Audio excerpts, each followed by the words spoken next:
We are live, Chair. Thank you, and good morning, everybody, and welcome to this meeting of its External Services Providers Monitoring Group. And I would like to start by reading a script reference recording. Members and all attendees are advised that the public business in this meeting is being live streamed for public view and also recorded. By participating in the meeting, attendees give consent for this. The recording will be available through the link to the event live stream on the Council website for public viewing for 180 days. Afterwards, the recording will be automatically deleted after this. You are all reminded that the Council does not allow any other recording of the meeting than this one. Moving swiftly on. Apologies for absence. Do we have any apologies for absence? We do, Chair. We have apologies from Councillors Bathgate, Lee Douglas and Carol Hamilton. I also note that there are a couple of members that may be late to join the call, but if there's any additional apologies, I will update and reflect that in a minute. Okay, thank you. Item 2, order of business. I do not intend to change the order of business. Item 3, declarations of interest. If you have a declaration to make, either make it now or at the appropriate time on the agenda. Item 4, minutes, pages 3 to 4. Everyone happy and with those minutes? I agree. Good. Thank you very much. Yep. Right. Item 5, SBC contracts, first quarter report. To be a report by the Chief Roads Officer, so I'll hand over to Mr. Jason Headley. Jason.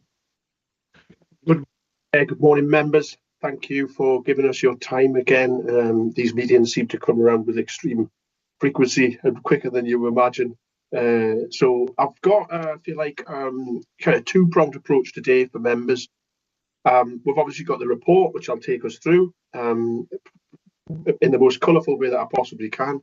And then we have got a PowerPoint, which I will also take us through at the end of that, and then I'll return to the report, if that's okay, Chair. Good? Yeah, that's fine. Positive nodding is always positive, always good. Okay, so yeah, members have been circulated the report already, and this report just summarises, if you like, the activity that SBC contracts have been undertaken for the first quarter. The first quarter traditionally is where we get into our surface stressing season, the summer months, and at 3.2, that just provides us with an update around the numbers of sites that we've addressed, which was 11 surface stressing patches sites, and surfacing along with overlays detailed at the A701 Lamanca. 3.3 outlines how much we've done by way of surface stressing, 155,000 square metres. We also have noted at that point that we undertake surface stressing for South Lanarkshire, which is further referenced in 3.5. As ever the case, potholes cause significant issue at certain times of the year. We are making good, I think, progress in terms of returning the road network after the winter damage that it seems to sustain itself back to good order. The Pothole Pro, which is a product provided by JCB, is a significant part of that, undertaking more permanent repairs across the network. So for the year to date, 447 repairs across 4 roads. Progress can be slow, and it's probably due to the nature of the activity. So we do have other techniques which we use to do pothole repairs, principally around the jet patching fleet, of which we've got 3, and they're making good impact. I think details are contained elsewhere. 3.5 just reminds members about the contractual arrangements we have with South Lanarkshire and Western Berkshire Council. And we also continue to try and attract other opportunities for external works, most notably with Eastern Midlothian Council. At 3.6, we're just outlining some of the larger projects, like High School, the Lowood Care Village, Guns Green Industrial Estate, and the Mountain Bike Innovation Centre in Leithen, and in the presentation I've got some more details of that, along with some visuals. During the first quarter, we progressed works at the Borders Innovation Park, Phase 2, and the Tweed Bank Speedway track, works at TV at Crescent, Link footpath at Hoyk and Earlston Primary School car park. Members will be aware we have a bridges and culvert repair programme that's making good progress. We have got we attempt to try and collect information and visuals and kind of make it visually appealing for members. And you remember that we did a presentation about the replacement of the culvert at the 70, I think it's a 703, when we showed it at a meeting, a few meetings back. We have been attempting to capture a time-lapse visual of the replacement of the Glenfield Bridge. But after report, I think it did go out in the success stories. The time-lapse camera was stolen. Now, there's a specialist piece of equipment which can't be used for anything else. So if anybody finds a time-lapse camera lying on the side of the Black Path in Gareth Shields or indeed anywhere else, we'd be welcome it back. That's going to hinder our future possibility of presenting a really strong visual about the replacement at Glenfield. But we do intend to try and do something innovative around that. And so we'll hopefully come to this meeting or indeed another meeting with members at a future date to outline the process there in a visually appealing manner. 3.8 talks about our flood prevention programme. I'm just making progress there across the estate at pre-construction stage, and if there's more details on that, will be reported in a future meeting. And we also continue to support colleagues in estates and property around the creation of facilities within our school estate. So a bit detail at 3.9.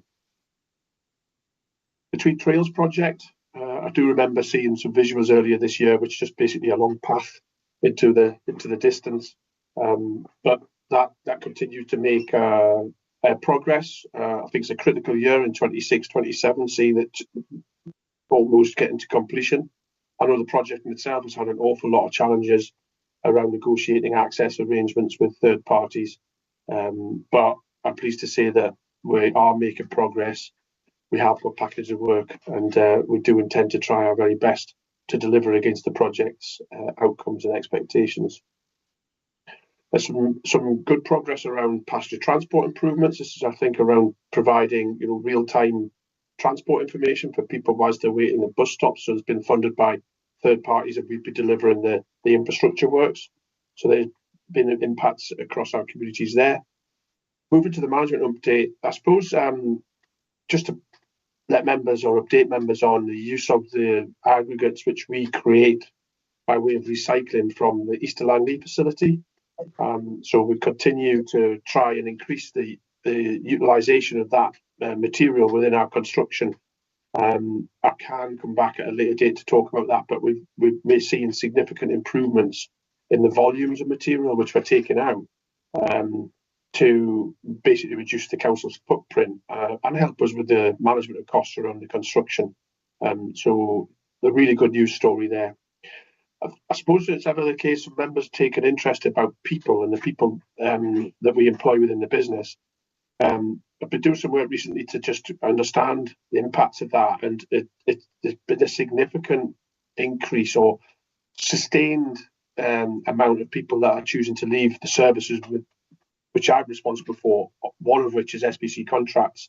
And members will recall the retirement of the previous works manager, Peter McNulty, I think it was last year now, after a long and distinguished career.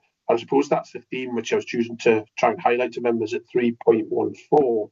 It's just that ongoing process of people reaching a point in their lives to take a personal decision to leave the organisation, and then us having to go through a process of recruitment, talent identification, and then supporting those people into the business.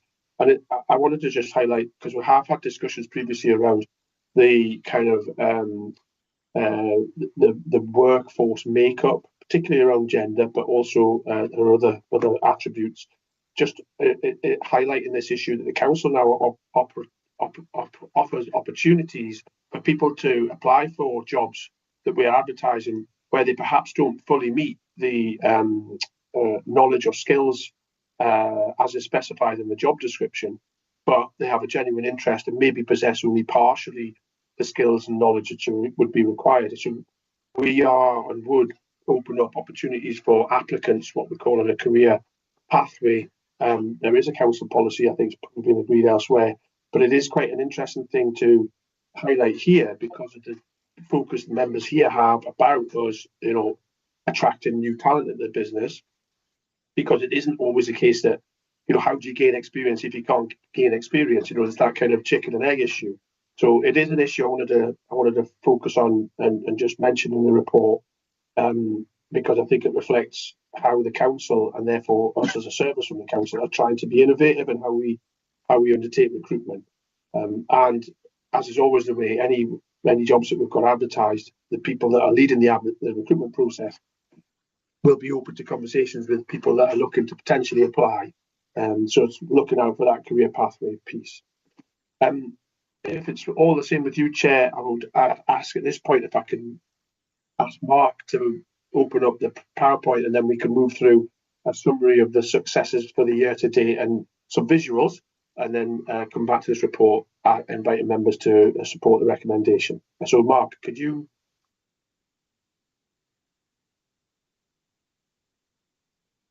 Thank you, that's great. So as I said, everyone have that, do they? Yes, I have. Chair. Councillor Greenwell, is that, you happy? You can see the PowerPoint? Yeah, perfect. Brilliant, Mark. Okay, Mark, if you can move on to, so this is just a summary. I feel like councillors will be aware that the Department Environment, Infrastructure and Environment, it produces a monthly summary about successes, and we form part of that department piece. So you get a monthly update, and we put in some of those updates as much as we can about SBC contracts.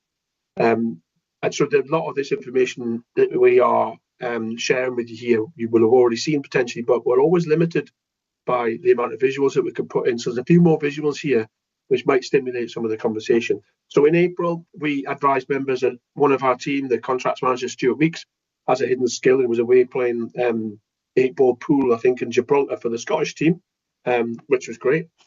And that we secured and started works at the Inner Leith Mountain Bike Centre in April. Members will know that we operate an integrated management system, an IMS, within the business, and that's what gives us our, if you like, the platform upon which we can apply for and secure and sustain accreditation around the ISO standards. I think it's 9001, 14001 and 45001, but also to do with the approach to delivery of surface dressing and sign manufacture, amongst other things. All of that is underpinned by the integrated management system, which the team get involved in the day-to-day operation around how we manage business processes. And that system is regularly audited and tested by BSI, amongst others, but we also use an external third party to help us with preparatory audits. And so that work in April demonstrated another good job, well done to the team, particularly, might I say, to Ian Dixon, who's on the call today, who provides an awful lot of leadership and technical knowledge around that with his team.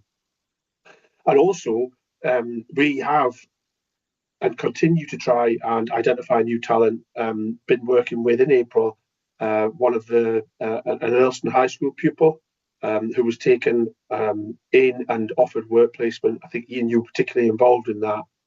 Seemed to be quite a positive experience for both the pupil, but also for us. Next slide, Mark. So I highlighted that we took delivery of some, in that same briefing note, we took delivery of some key equipment. What I suppose this visual tells you is we are not fantastic at photography, but what we're trying to show you here is two particular items of equipment that we use within the business. The yellow cab is the bond coat tanker.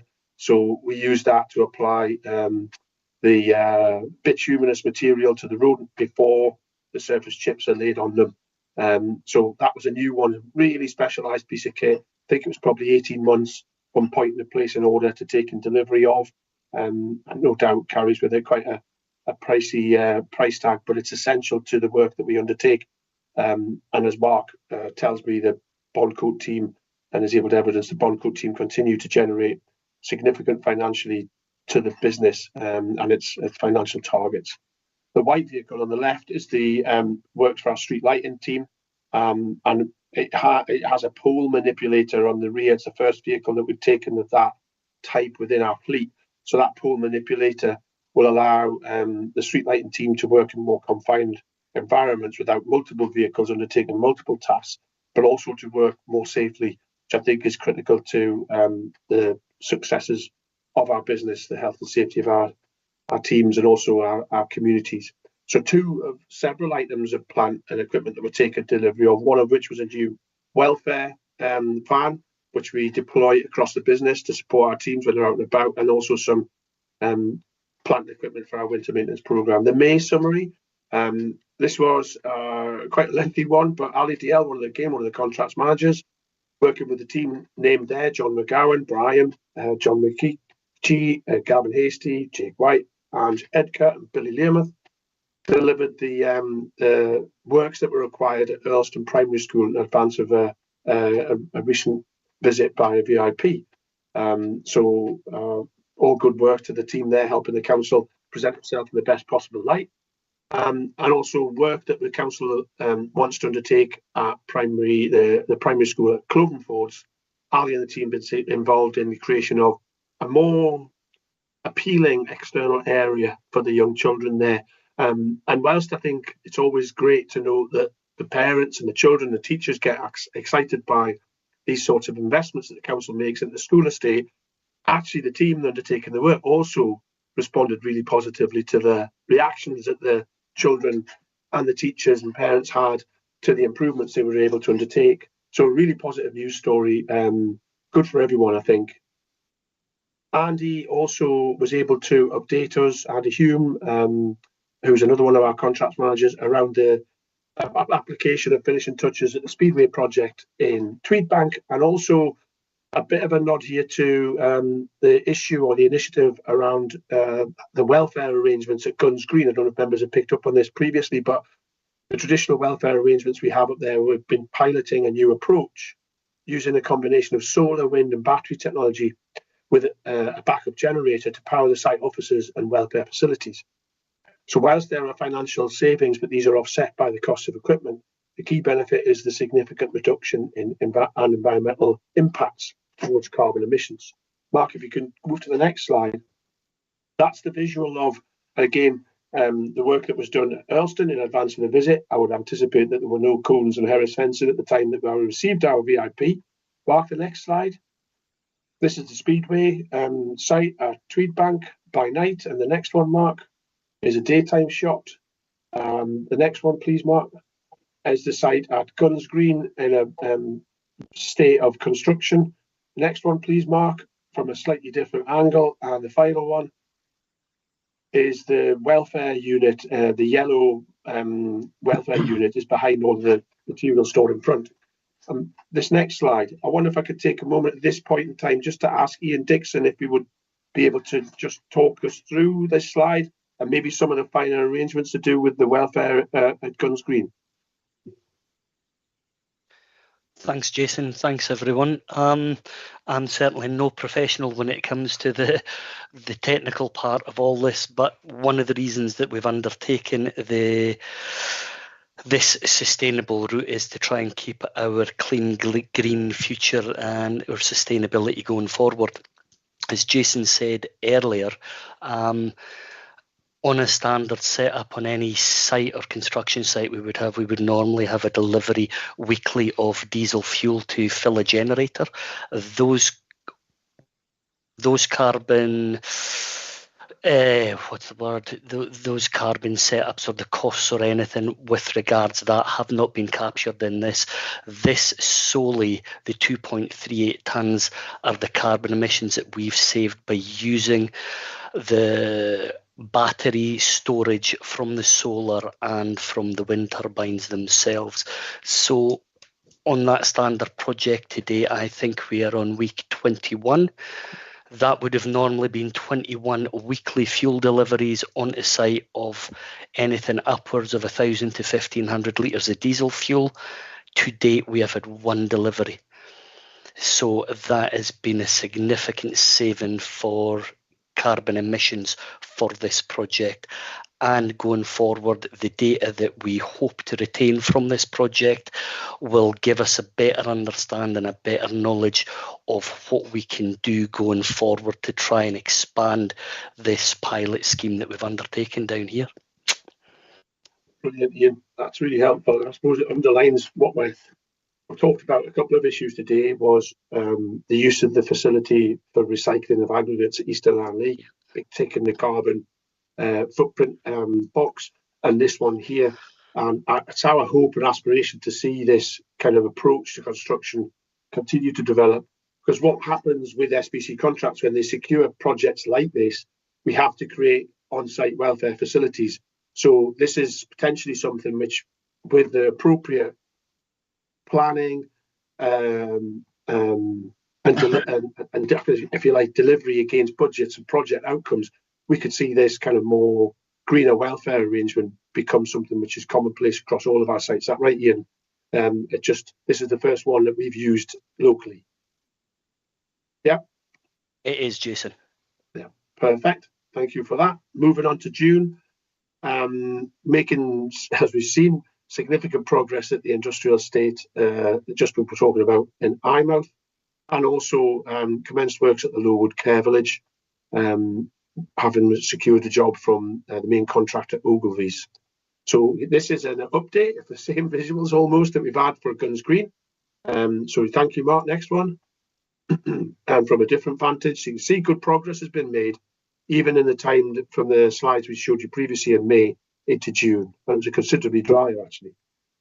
Into July, so the team is making good progress at the Lowood Care Village, and we've got some visuals of that. Again, we're highlighting here the use of the materials coming out of our aggregates yard. And then we talk about the culvert replacements. We talked about that a bit earlier on, and we spoke about La Manca and the visuals that we used. So again, this time a much bigger one. I think it was it 4 individual units, Ian? Each was 20 tonnes. Yeah, they're the second biggest units that we've ever installed within Scottish Borders Council, within our region. They're fairly hefty sections and units, so got a good life expectancy out of them. Yeah, so and we did that in a way which was to try and minimise, if you like, any impacts on travel and disturbance to people over a prolonged period of time by basically doing the preparatory works and arranging for the heavy lifting equipment, which I think there was a 230 ton crane required to lift each of the 4 units in, and we did that over a weekend. So the project in itself, I think, is it complete already and reopened? It's not quite complete, but the road was reopened. We minimised the disruption to around 9 days. On this one, it was slightly different to the La Manca one. We had a 24-hour works on La Manca, but due to environmental issues on this one, we were restricted to within a working area. So it slightly extended the working programme that we had hoped to achieve, but we've still managed to do it within the programme time we hoped for. Thank you. And Mark, another one. So this is the Hockhead Viaduct Bridge. I'll let local members decide which, but this is the replacement of the deck at the bridge. So members will remember there was an initial programme to allow the bridge to reopen to pedestrian traffic, but this is such a well-used facility by local equestrian centre. There was a demand to try and kind of make sure that it could take horses again. Now, again, we didn't go about it, but I understand colleagues in Access team secured funding from a third party to enable that work to go forward, and we ended up delivering it. This is a very visually appealing site. I've been looking at visuals like this for the whole year as Ian keeps showing them to me, but this is the care village at Lowood, and these are the 3 different construction units. I don't know if you want to talk a little bit more to the detail in front of us, Ian, explaining what we're looking at. what we're looking at there are the 3 separate units that will make part of the overall Lowood Care Village. The furthest one in the distance, Unit 3, that's currently sitting at a stage that the structural concrete slab will be being poured on that early next week. The one to your right-hand side, Block 2, will go a fortnight later. Thereafter, Block 1 should be there again 2 to 3 weeks after that. That's currently sitting ahead of schedule, but we will say we're on time. We don't want to tempt fate at the moment. Weather has been very, very good to us over the last 2 or 3 months, which has allowed us to accelerate the works. On the right-hand side of that photo, as Jason was saying, there's 2 or 3 piles of aggregates.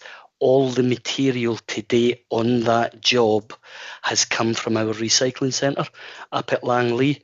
So again, as the crow flies, the materials that are being delivered to site are less than one mile as the crow flies.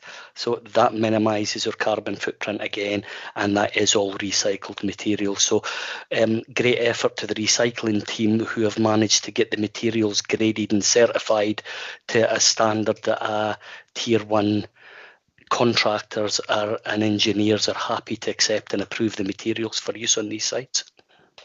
Well, a good point, well made. Thank you for that.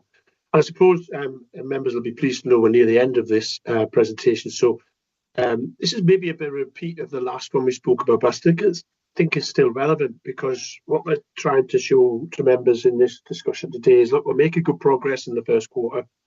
We've got some good commercial lines that we continue to pursue and benefit from, but we're also part of the council. We deliver services for the council. We're the delivery arm, but we get involved in all sorts of things. And just to make those links, we support the economy and transport through the works detailed in this report and other reports. Obviously, the well-maintained road network allows all of our society to function unhindered by the work in the main that we undertake on our network. So that's a key part of what we do. We support the Clean Green Future. We've talked about the welfare unit at Guns Green. We talked about the environmentally friendly aggregates at the facility nearby to Lowood. We have talked about fulfilling our potential. We do recruit and train new people within our workforce and try and identify people who are young, potential school leavers, and bring them into the workforce, supported by HR and others, education colleagues, to do that. We are trying to make sure our communities are vibrant by ensuring that anything that we do has community benefit clauses come back through the frameworks that we use, both where we procure items from locals, but also where items are procured from us. We do make sure there's good health and well-being. We try and make sure people don't suffer any incident as they travel around our road network, who might be potholes or any hazards they might encounter. We deliver the programme. We help out in colleagues managing their own challenges. Within that example was the cemetery spot. I know we haven't talked about that today, but there has been issues in there which Ian and the team have got involved with to help ensure that even in that aspect of council services, we're doing everything we can. And we work collaboratively with other services. We spoke earlier about the I&E newsletter, which is coming out to advise members of achievements. There are loads and loads of details within there which just show team working across services. SBC contracts be one element of that, but it could be anything. It can be pasture transport, waste services, our colleagues in architects, engineering. We all work collaboratively to try and deliver on projects with sometimes very tight timelines and budgets, and we play our significant part in ensuring that the council tries to maximise the benefits it's trying to achieve from its investment programmes, and others. To be fair, there are others that do put investment in, and we've already mentioned about that Hockhead Bridge, but we maximise the benefits that we are setting out to our communities in all that we do. Mark, you move on that slide. So at this point, we'll take questions. Mark, you don't need to take any, have the PowerPoint, but I would just draw members back, as I said at the beginning. I'll go through the PowerPoint and then just come back to the report and say that therefore concludes the presentation we have for members on the public report. And I would recommend members support the report and its recommendations, and happy to take questions.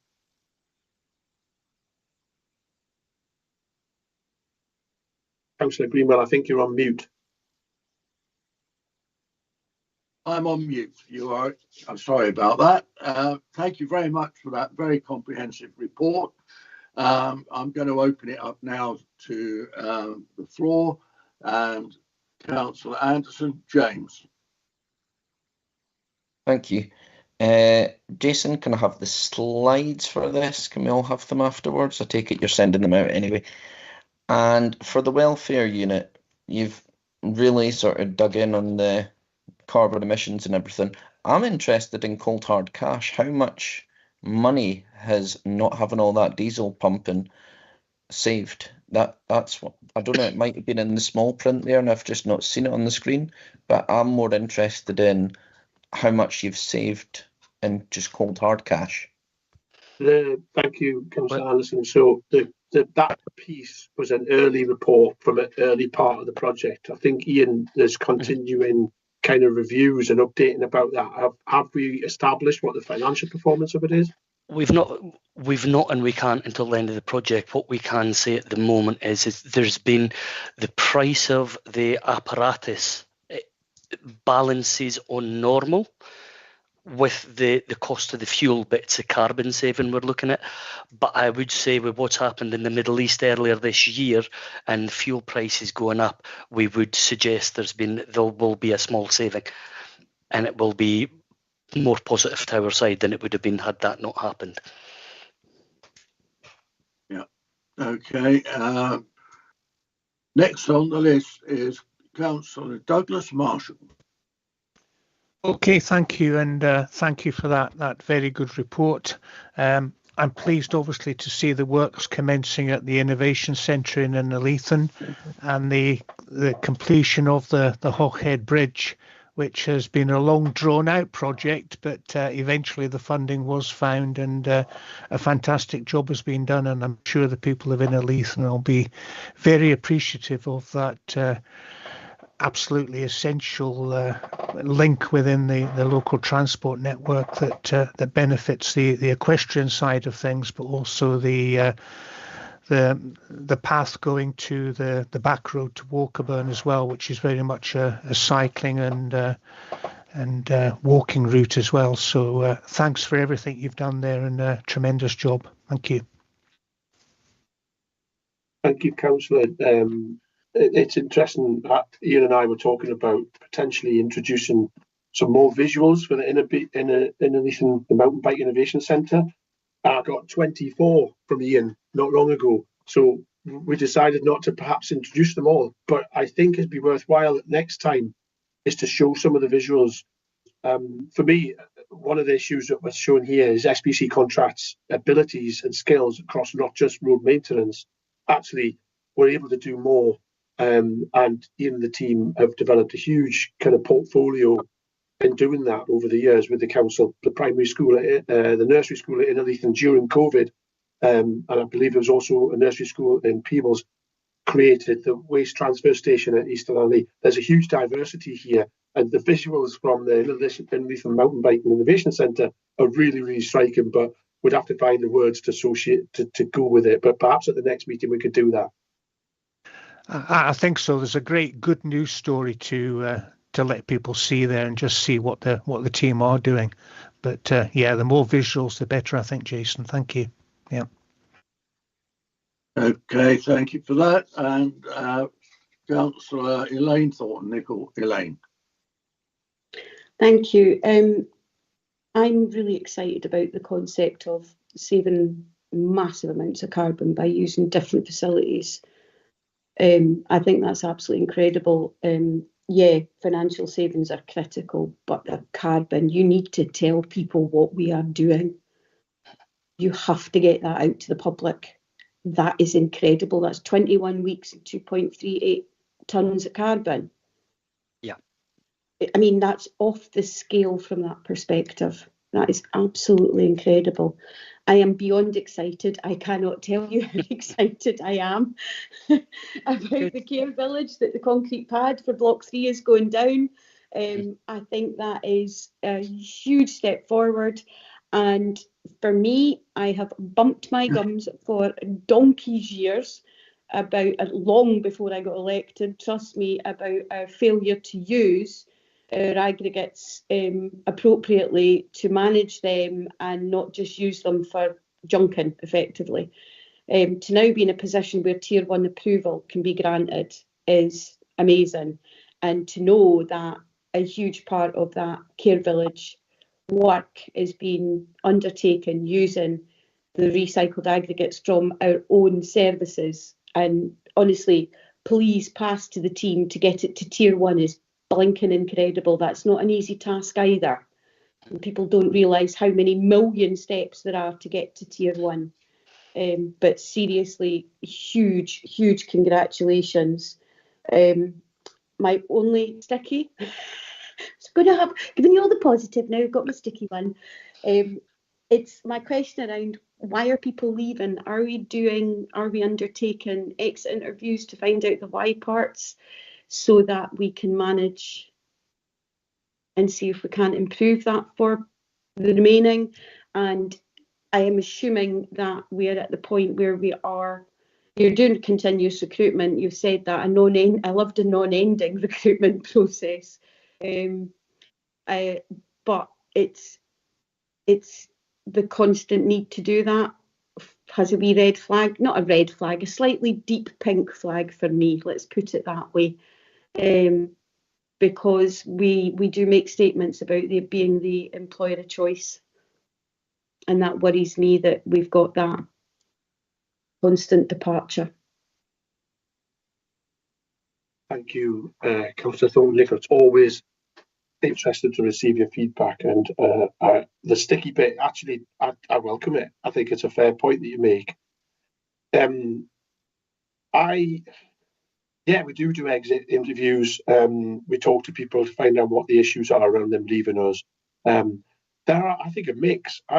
If I was to show you some of the statistics which I can access around the age profile of the people that work within the services I manage, there's a distinctly larger amount of us are older, me included now, unfortunately, than we used to be, right? So for me, a large part of this is people just reaching that stage in their life where they've had long careers, and they have been long careers, successful careers with the council, and they're just choosing to retire. And as I said, Peter McNulty, who was the works manager prior to Ian, completed, I think, 40 plus years with the council. So, great. We have the benefit of him in the business for that period of time. So we've identified new and young talent in Ian, who's also got in excess of 33 years experience already. But that's a good thing, because that demonstrates that there's not a job within the business that Ian hasn't done, from the very front line to senior management. So we've developed an individual there, and Ian in turn is developing the team behind him in the same way, the 3 contracts managers and the supervisor.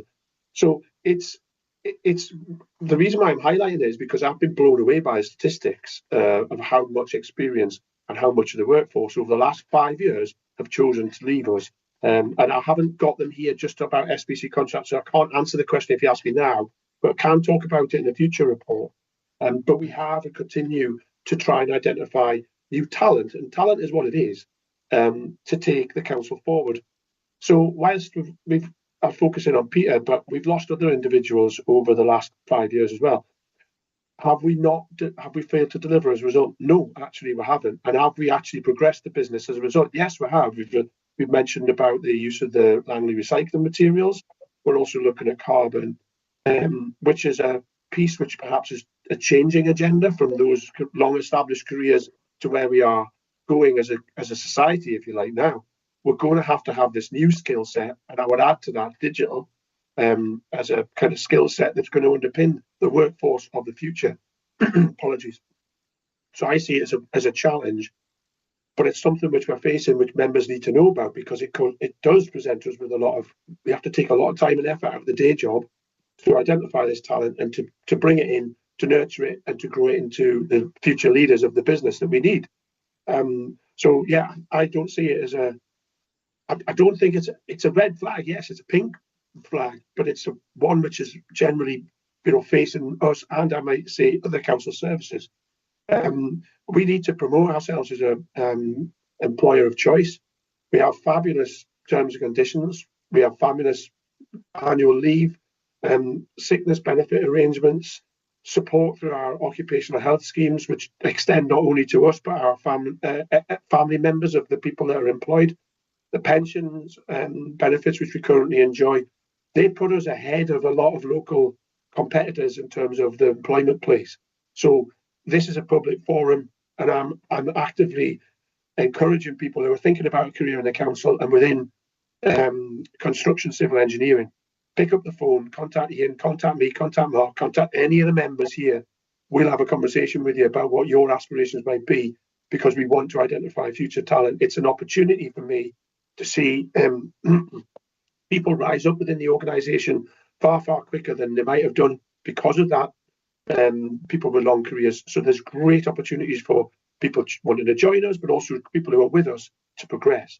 And I hope, in terms of the carbon stuff, that's enough of an advert there, Councillor Thornton-Nicol, but I hope in terms of the carbon things, we link into the council climate team led by Louise Cox, and there is annual or biannual reports, and she and we already link up on these things, so there'll be outward reporting, because I think it's a statutory requirement for the council to report on its activity around climate.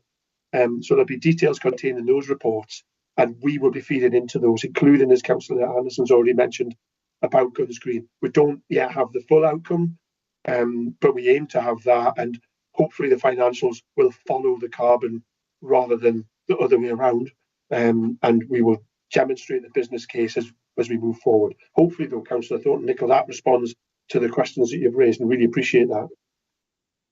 Absolutely. And can I just say, so that anybody who is from the public who's watching this, the career pathway piece is huge. This is a massive change for this council. We're not asking you to come in fully skilled, fully qualified. We are saying very clearly, if you've got an interest in this, but not all of the essential skills, that the council will support you through a training programme to enable you to gain those qualifications that you need to then progress. I think what you are achieving is unbelievable. It is brilliant. And I might ask permission to go and quietly stand on a construction site so I can see that first concrete pad. Even if it's just the first ton go on, I am beyond excited about this. This is huge. This is game changing for us again, and SB contracts are a huge part of that. Thank you.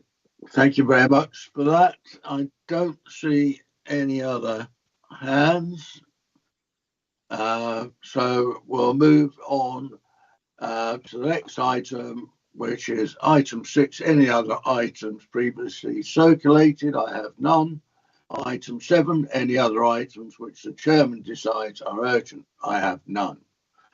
Item 8, future meeting dates. Does anyone from Democratic Services want to comment on those? Yeah. Actually, Chair, I'll just jump in ahead of Jason, and if you don't mind me bringing you back to the recommendation of the report, just so I can get a verbal kind of approval of that, please. Sorry, I didn't quite catch that. Yeah, of course. I'm just jumping ahead of Jason there. I don't know that we've actually approved the recommendation of the report. Could we just go back to that? Okay, let's go back to that. I didn't have them up, so.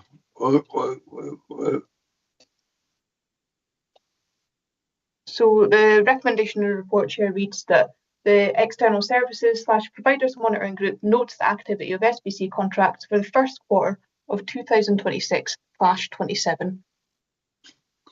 Yeah, are members happy to go with the recommendations within the report? Agree. Yes. Agreed. Perfect. Thank you very much.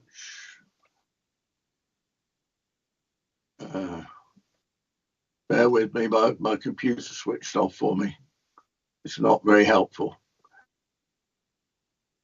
So I think the next item is to move into private business. I'm waiting for my computer to fire up again. So can we go off of the live stream, please?